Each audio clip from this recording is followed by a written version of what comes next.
बाबा की हार में ये भी एक कारण हो सकता है कि वहां से मुख्यमंत्री नहीं बनेंगे। जो भारतीय मतदाता होता है वो भावना में बहकर मतदान करते हैं। 9 के 9 मंत्री कांग्रेस के, उनका ही सुपड़ा साफ हो जाता है। बड़े नेता एक दूसरे को हराने के लिए भी लगे रहे जी। साधु संतों ने वहाँ भाजपा के पक्ष में प्रचार किया, हिंदुत्व का कार्ड चल पड़ा वहाँ पे। ताम्रध्वज साहू सबसे बड़े नेता, मुख्यमंत्री जी के बाद गृह मंत्री रहे थे। क्या लगा, क्यों हार गए? एक तरह से अंदरूनी तौर पे सत्ता विरोधी लहर थी। विकास उपाध्याय ठीक है, विधायक ठीक है, लेकिन काम नहीं होता उनसे, प्रशासनिक क्षमता नहीं है उनकी। जैसे कि अगर शेर को पिंजरे में कैद करना होता है तो बकरी को आगे बांधा जाता है शिकार करने के लिए शेर का। जी हाँ, हुआ भी बिल्कुल वैसा ही। कभी कभी ऐसा लगता है कि ये बकरी बहुत प्यारी है, फिर इसको खा जाएगा, तो सहानुभूति बकरी के पक्ष में आ जाती है। ये प्रधानमंत्री ईश्वर साहू जी को भी जानते हैं। 2,62,000 संविदा कर्मचारियों ने शपथ पत्र लिख करके भाजपा को सौंप दिया था कि हम और हमारे परिवार आपको समर्थन करेंगे। उनका भी कहीं ना कहीं लॉस भाजपा को मिला है। उसका जो एक बयार चली बदलाव की भाजपा के पक्ष में, उसमें दीपक बैज भी उड़ गए। कांग्रेस के भरोसे पर मोदी की गारंटी भारी पड़ गई। नमस्कार, सत्यम पांडे नाम है हमारा सर। आप लोग केपी न्यूज़ देखना शुरू कर चुके हैं। 3 तारीख बीत गया है और 3 तारीख का इंतजार जो कार्यकर्ता और कांग्रेस पार्टी बेसब्री से कर रहे थे, जो कि इंतजार कर रहे थे कब हमारी पार्टी का 75 पार हो और हम अपनी जो मिठाई के डिब्बे लेकर आए हैं, जो फटाके लेकर आए हैं, उसे छोड़ें। हालांकि उनकी किस्मत फूटी थी। इस बार 75 पार तो दूर की बात है, वो सत्ता में भी नहीं आ पाते हैं। तमाम जो मंत्री हैं, 9 के 9 मंत्री कांग्रेस के, उनका ही सुपड़ा साफ हो जाता है। बस्तर में आप जाएंगे, दीपक बैज जो एक बड़े नेता के रूप में उभर रहे थे, वो भी निपट जाते हैं। और ताम्रध्वज साहू दुर्ग की बात करें, जो कि गृह मंत्री थे, वो भी कहीं ना कहीं बैकफुट में नज़र आते हैं। तो इस विषय में बात करने के लिए कहाँ पे माइनस रहा है कांग्रेस पार्टी के लिए, मेरे साथ वरिष्ठ पत्रकार DK साहू जी मौजूद हैं। तो आपका स्वागत है हमारे चैनल पे। धन्यवाद। दुर्ग जिले के हम लोग रहने वाले हैं, तो यहीं शुरुआत करते हैं। जी। ताम्रध्वज साहू सबसे बड़े नेता, मुख्यमंत्री जी के बाद गृह मंत्री रहे थे। जी। क्या लगा, क्यों हार गए? गृह मंत्री जी के हार के बाद जो चर्चाएं छन कर आ रही है जी, उसमें कई लोगों को कहना है कि जो पुराने समर्पित कांग्रेस के कार्यकर्ता थे, वो पिछले चुनाव के समय के बाद, चुनाव निपटने के बाद वो साइड कर दिए गए थे। ध्यान नहीं दिया जा रहा, उनको ध्यान नहीं दिया, उनको सहज कर रखने में चूक हुई है और उसका खामियाजा अभी भुगतना पड़ा है। ऐसी चर्चा है लोगों में। और देखने को भी मिला है सत्यम जी कि दुर्ग ग्रामीण में पिछले बार कई दावेदार थे और ताम्रध्वज साहू जी सांसद हुआ करते थे उस वक्त जी। टिकट उनको दे दी गई थी कांग्रेस की। तो जो दावेदार थे उनमें नाराजगी थी, लेकिन सबको मना लिया गया था और उनको मुख्य धारा से जोड़कर चुनाव में लगा दिया गया था जी। ताम्रध्वज साहू जी चुनाव जीते, बड़े अंतर से चुनाव जीते थे। लेकिन उनके बाद जब वो गृह मंत्री बने और भी कई मंत्रालय उनके साथ आया, उसके बाद वो जो पुराने कुछ चेहरे थे वो नज़र नहीं आए पूरे 5 साल के दौरान। तो कहीं न कहीं जो जनाधार वाले नेता है जी, उनका रुष्ट होना या उनको साइड लगा दिया जाना ताम्रध्वज साहू जी के लिए भारी पड़ा इस चुनाव में। जब ललित चंद्राकर का नाम आता है कि वो दुर्ग ग्रामीण से प्रत्याशी होंगे, तब लग रहा था कि अब तो गृह मंत्री निकालने वाले हैं। हाँ, गृह मंत्री निकालने वाले हैं, ये जिनको जानकारी नहीं थी वो बोल रहे थे जी। लेकिन ललित चंद्राकर 2008 से उस विधानसभा की दावेदारी कर रहे थे। उनका नाम 2008 से हर चुनाव में आता था और उनके बारे में कहा जाता है कि समितियों को, युवा समूहों को, महिला समूहों को वो अच्छे सहयोग करते थे। 2008 से लगे 2008 से जी।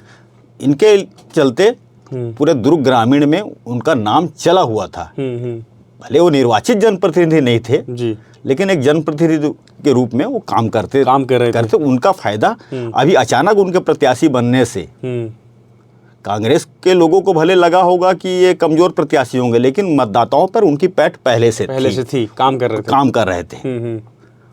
और युवा मोर्चा के कभी वो अध्यक्ष हुआ करते थे दुर्ग जिला भारतीय जनता युवा मोर्चा उनके अध्यक्ष, उनकी टीम थी, अपनी टीम थी। बाद में अभी महामंत्री थे जिला भाजपा की जी। और संगठन में दायित्वों का निर्वहन लगातार करते रहे और सक्रियता उनकी थी जी। वो जीत का कारण बनी उनके लिए। तो अब अहिवारा से पहले गुरुद्र चुनाव लड़ चुके थे, उसके बाद उनको नवागढ़ भेज दिया गया, वहाँ से वो चुनाव हार गए, तो कहीं ना कहीं आशंका था कि वो अहिवारा से भी हार जाएंगे। हाँ, ये जन चर्चा में था कि अहिवारा से विधानसभा चुनाव गुरु रुद्र कुमार बुरी तरीके से हार रहे हैं जी। और एक्चुअली में वो पिछले बार जो जीते थे वहाँ पे एक लहर थी, जो वर्तमान विधायक थे उस समय, उस तत्कालीन विधायक जो थे सावलाराम डहारे, उनके खिलाफ जन आक्रोश था और उस जन आक्रोश को देखते हुए लोगों ने रुद्र कुमार पर विश्वास जताया। लेकिन गुरु रुद्र कुमार रहते रायपुर में थे और शाम के 6 बजे के बाद वो क्षेत्र में नजर नहीं आते थे। अच्छा।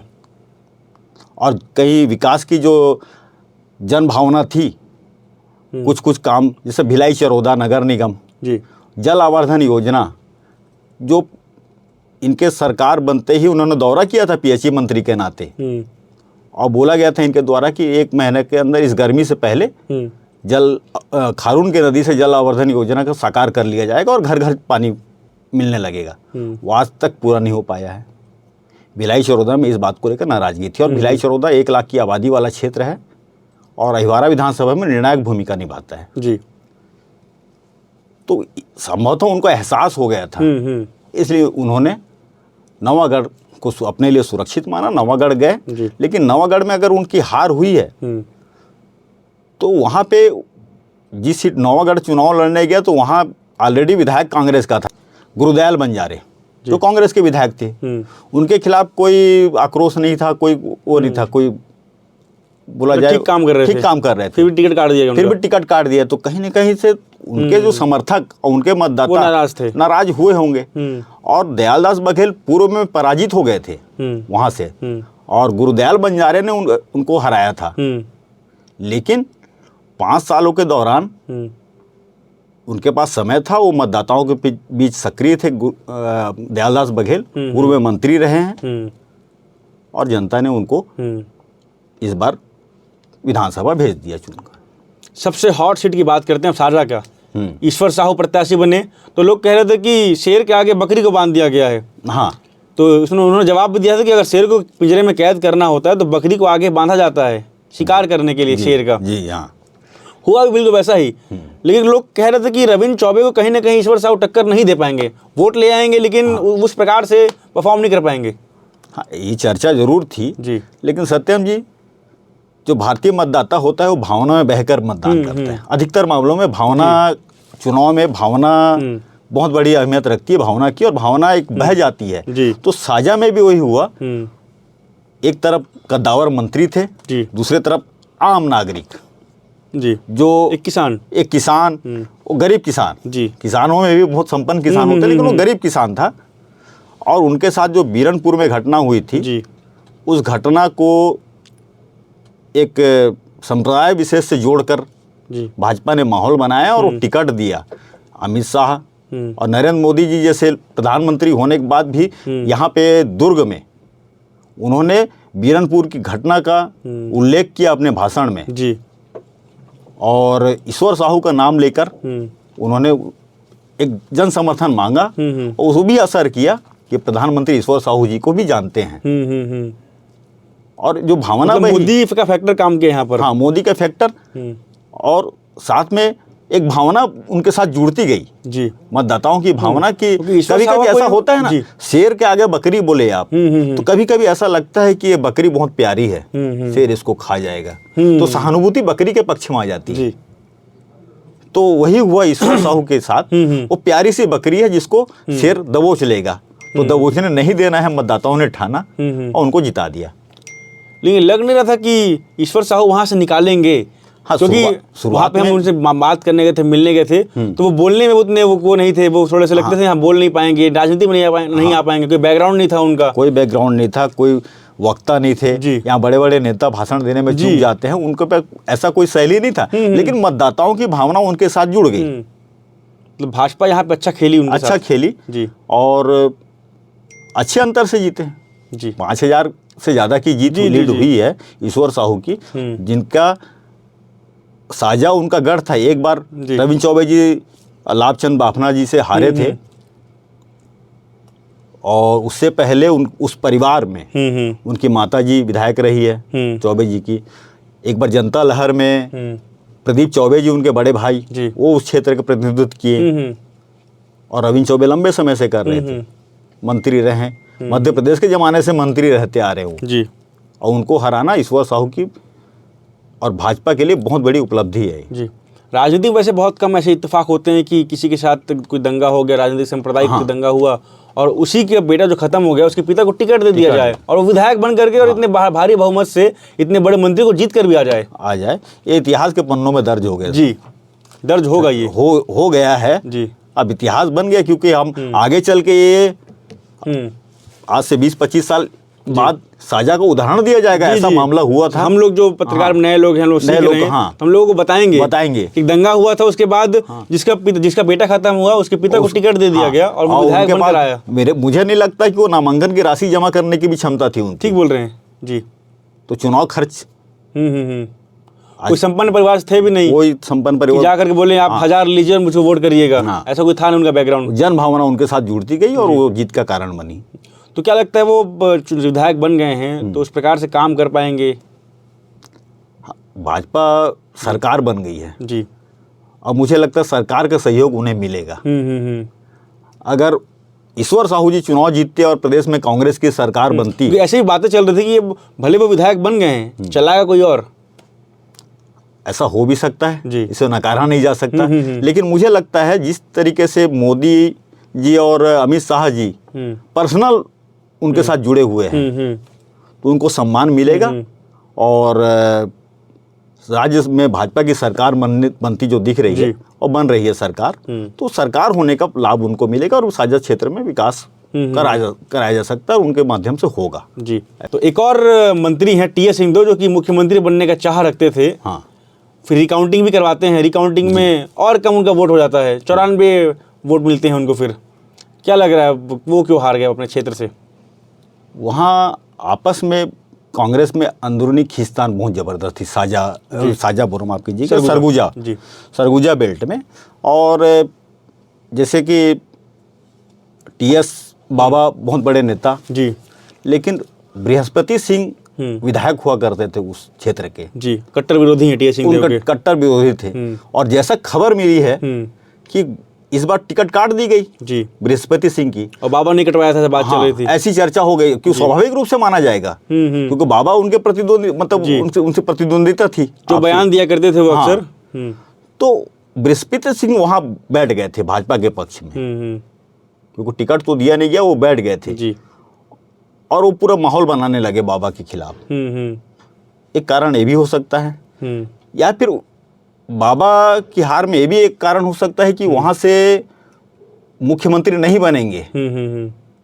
बाबा अगर सरकार बनती भी है कांग्रेस की तो मुख्यमंत्री नहीं बनेंगे, तो क्यों हम वहां के वोटर कंफर्म हो गए थे। हाँ, अब मुख्यमंत्री अगर 2.5 साल नहीं बन पाए, 2.5 साल का कथित तौर पे जो दावा किया जाता है कि 2.5 साल माननीय भूपेश बघेल जी और टी.एस. सिंहदेव जी में जो बात हुई थी, ऐसी चर्चा थी, नहीं बन पाए। ये भी सोच रहे होंगे जो अपने लिए नहीं ले पाया, जो अपने लिए अपना पद नहीं ले पाया मुख्यमंत्री का, वो हमारे लिए क्या लड़ेगा जी।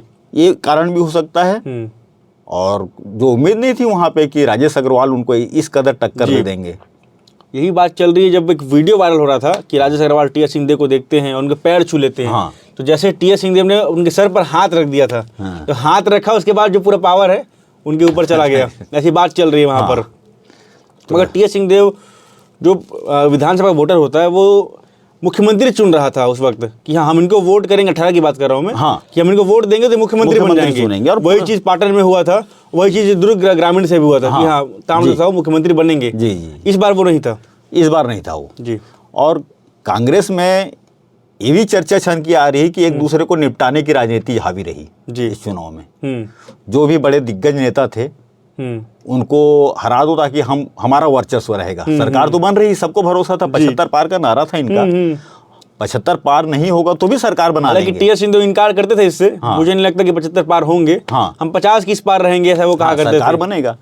तो इसमें कहीं ना कहीं बड़े नेता एक दूसरे को हराने के लिए भी लगे रहे जी।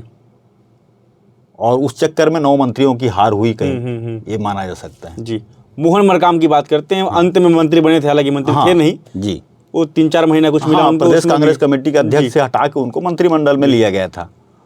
उनका क्या लगता है, वो क्यों अपने क्षेत्र से आ गया था? उस उनके उनके सामने ही भाजपा की नेता हैं। नहीं, लता हुसैंडी कमजोर प्रत्याशी नहीं थी सचिन जी, वो पूर्व मंत्री रह चुकी है, भाजपा की राष्ट्रीय मंत्री है संगठन में अभी जी। और उनका वोट बैंक है उस क्षेत्र में। और जिस तरीके से बीच में चर्चा चली थी कि उनको हटाया गया प्रदेश अध्यक्ष से जी। तो कुछ तालमेल जम नहीं रहा था उसका सत्ता और संगठन में, तो मतदाताओं के बीच गलत संदेश गया है वहाँ। जी किसी को अगर हटा के ठीक है मंत्री बनाए हो, लेकिन संगठन जी में अच्छे कार्य कर रहे थे वो संगठन में, उनको संगठन में हटाना भी एक तरह से नुकसानप्रद हुआ होगा। जी। एक आदिवासी नेता को आप हटा रहे हैं। आप हटा रहे हैं, हालांकि आदिवासी की जगह आदिवासी दीपक बैच को बनाया गया। हाँ, लेकिन जनता के बीच लता हुसैंडी भारी पड़ गई वहाँ पे। और ये भी कारण हो सकता है महतारी वंदन योजना जी, और ये महिला तो ओवरऑल पूरे छत्तीसगढ़ में, पूरा छत्तीसगढ़ में चला है। तो मंत्रियों का और एक चर्चा ये भी थी कि मंत्रियों के हार को लेकर अब चर्चा है कि मंत्रियों को अधिकार नहीं थे काम करवाने के। जी, ये बात चल रही है अभी। हाँ, तो ये भी कई मंत्री थे जो काम नहीं करवा पाए। टी.एच. सिद्धू ने बयान भी दिया था कि मेरे लोग जाते हैं तो मेरा काम होता नहीं है। हाँ, वो तो खुद बयान दिए थे, और वो तो जो पहले पंचायत मंत्रालय छोड़े थे जी, तो उन्होंने ये कहकर छोड़ा था कि प्रधानमंत्री आवास का जो फंड वापस आ गया, लाभ नहीं दिला पा रहा हूँ उसमें, मैं लाभ नहीं दिला पा रहा हूँ। 8,000 लोगों का जो आवास था वो रुका हुआ है, वो रुका हुआ है और पैसा वापस चले गया। जी, इसलिए वो बकायदा पत्र लिख के,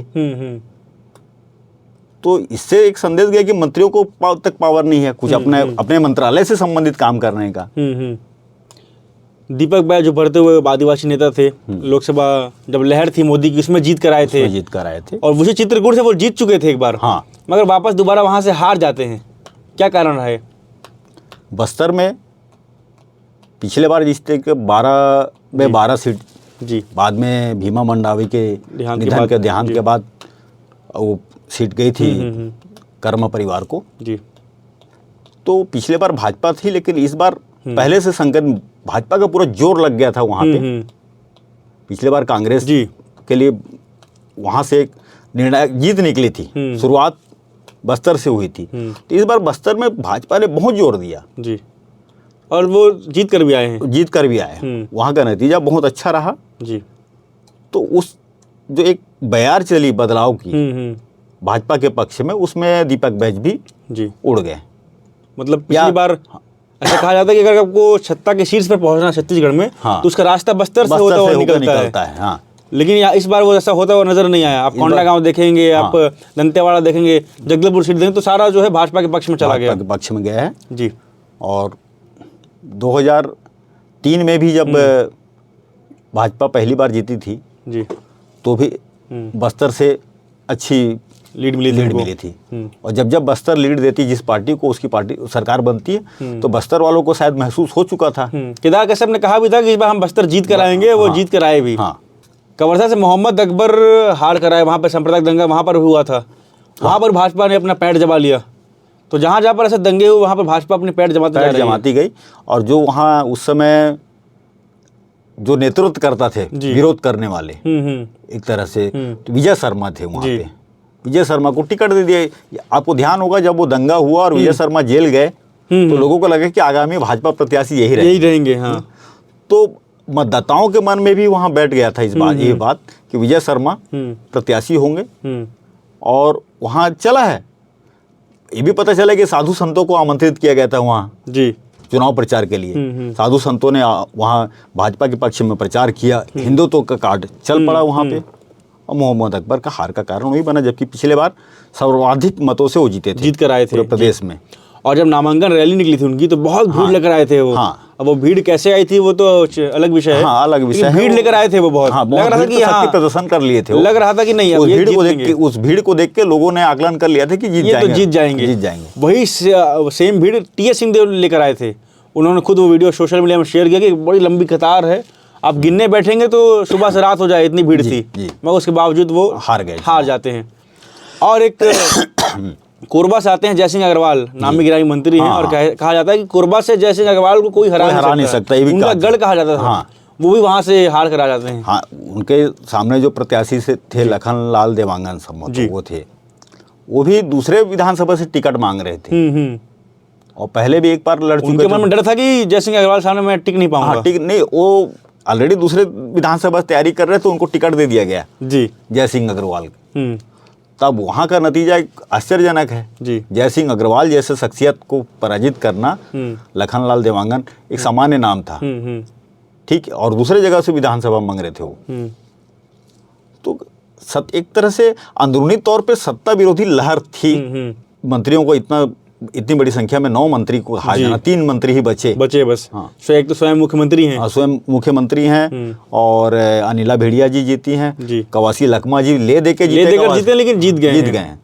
शुरुआत में वो पीछे चल रहे थे, अंत में उन्होंने लीड निकाल ली अपनी।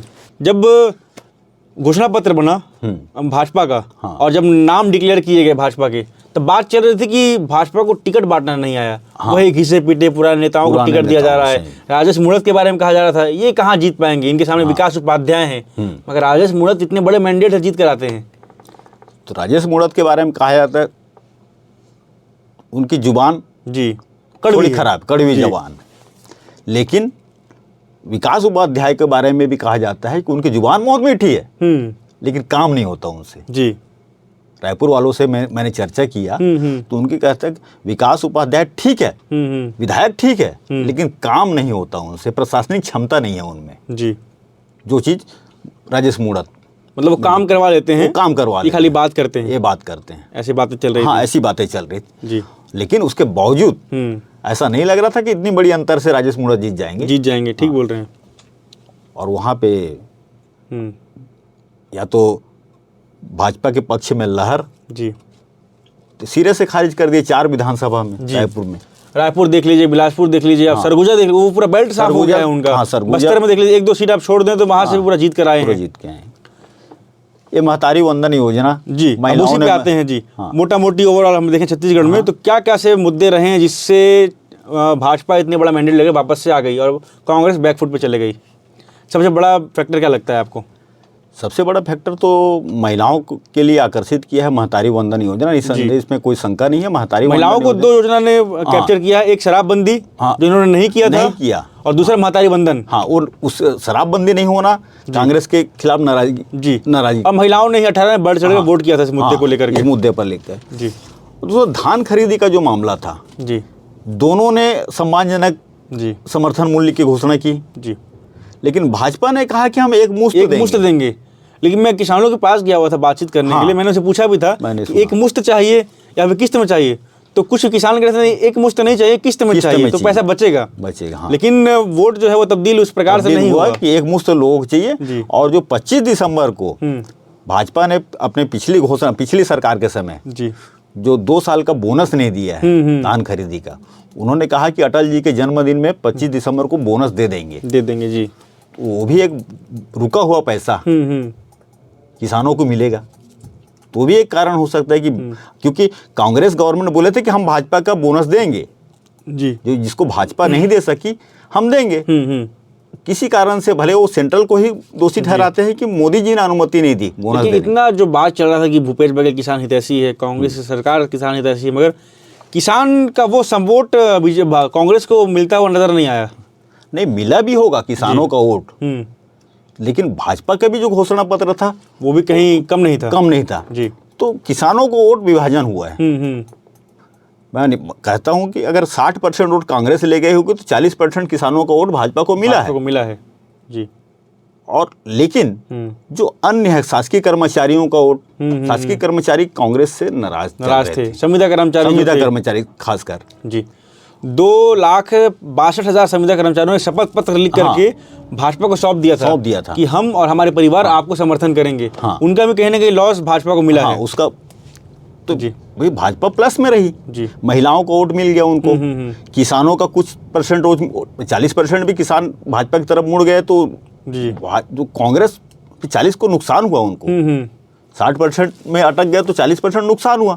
तो भाजपा पिछले बार कहीं नहीं थी, तो 40% किसानों का वोट अपने तरफ ला ली, महिलाओं को वोट लेके आ गए, क्योंकि पिछले बार कांग्रेस ने घोषणा की थी 500 रुपये हर महिला को देंगे, वो नहीं दिया। तो महिला के लिए 1200 देने की 1000 भरोसा रुपए नहीं दिया। था। हाँ, तो उसको भरोसा किया, प्लस शराबबंदी नहीं हुई उसकी नाराजगी थी, तो महिलाओं को उठाया, शासकीय कर्मचारी इनको दिए। जी। और ये जो पीएससी घोटाला हुआ, जी। सीजीपीएससी का जो घोटाला हुआ या नहीं हुआ, मुख्यमंत्री जी उसमें अगर एक्शन लेते एक स्टैंड नहीं ले रहे थे अपना। हाँ, कि नहीं हम कार्रवाई करेंगे, जांच करवाएंगे, जी। उन्होंने जांच के लिए उनका सीरियस ये कहना था कि ये जो भाजपा कार्यकर्ता हैं जो आंदोलन कर रहे हैं, हाँ, ये लोग मांग उठा रहे हैं, ये मांग उठा कोई रहे हैं। छात्र मेरे पास नहीं आ रहा है, वो मेरे से बात नहीं कर रहा है, जबकि उसको हाईकोर्ट ने संज्ञान ले लिया जी, था। स्टे लगा दिया था उस पे। हाँ, तो आपको बोलना, या तो उस समय बोल सकते थे कि हाईकोर्ट में मामला गया है, जी। उसके बाद देखते हैं। एसआई भर्ती को लेकर भी ऐसा चल रहा हाँ, था। एसआई भर्ती जो अटका हुआ है आज तक नहीं हो पाया पूरे 5 साल में, तो युवा इससे भी नाराज हुआ।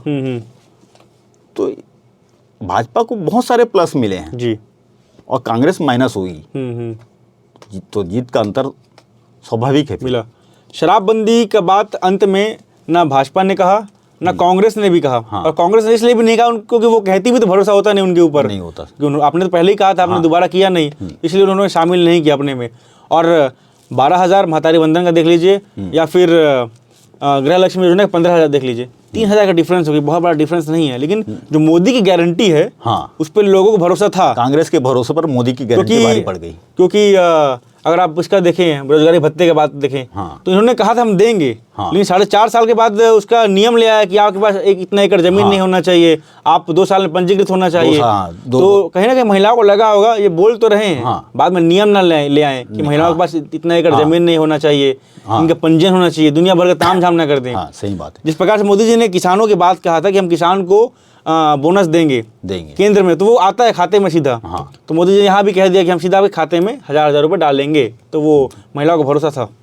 हाँ, भरोसा, जो कांग्रेस का भरोसा, उस पे मोदी जी का गारंटी भारी पड़ गया और जीत का कारण वही बना। जी।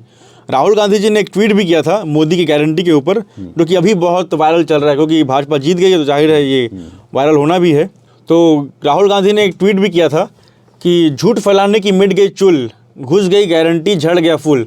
मगर माफ़ करिए, मोदी जी गारंटी का पूरा, जो मोदी जी यहाँ पर दुर्ग में भी आते हैं, सभा करते हैं, यहाँ पे 6 सभा शायद छत्तीसगढ़ में देखा जाए तो 6 सभा मोदी जी की हुई थी। वो 6 सभा में मोदी जी ने हर जगह कहा कि ये मोदी की गारंटी है, ये मोदी की गारंटी है, और जनता के बीच वो बात पहुंची भी, और मोदी की गारंटी वोट में तब्दील हुई और प्रदेश में भाजपा की सरकार बन गई। अब हालांकि बैठक है, आज चल रहा है रायपुर में, सारे जो जीते हुए विधायक हैं वो गए हुए हैं, और भूपेश बघेल जी ने भी कांग्रेस के विधायकों को बुलाया है एनालिसिस करने के लिए, कहाँ पे हमसे माइनस रह गया, बातचीत करने के लिए। बहुत लोगों को डांट फटकार भी लगाई जाएगी। जी। तो हमने सोचा कि जो तमाम जो बड़े बड़े नेता हैं, जो दिग्गज मंत्री हैं, तो दावा करते थे कि हमारे क्षेत्र में धाक है, हमें कोई हरा नहीं सकता, वो भी सिमट जाते हैं। और जो भाजपा थे या फिर मोदी की गारंटी थी, और जो महतारी वंदन योजना, तमाम जो योजना की बात चल रही थी, वो उस क्षेत्र तक पहुंच जाता है, उनकी धाक को मिटा देता है, और प्रदेश में भाजपा की सरकार बन जाती है। तो अगर आपको हमारी ये बातचीत पसंद आई हो तो कमेंट करके ज़रूर बताइएगा। बाकी अन्य अपडेट्स के लिए देखते रहिए केपी न्यूज़। धन्यवाद।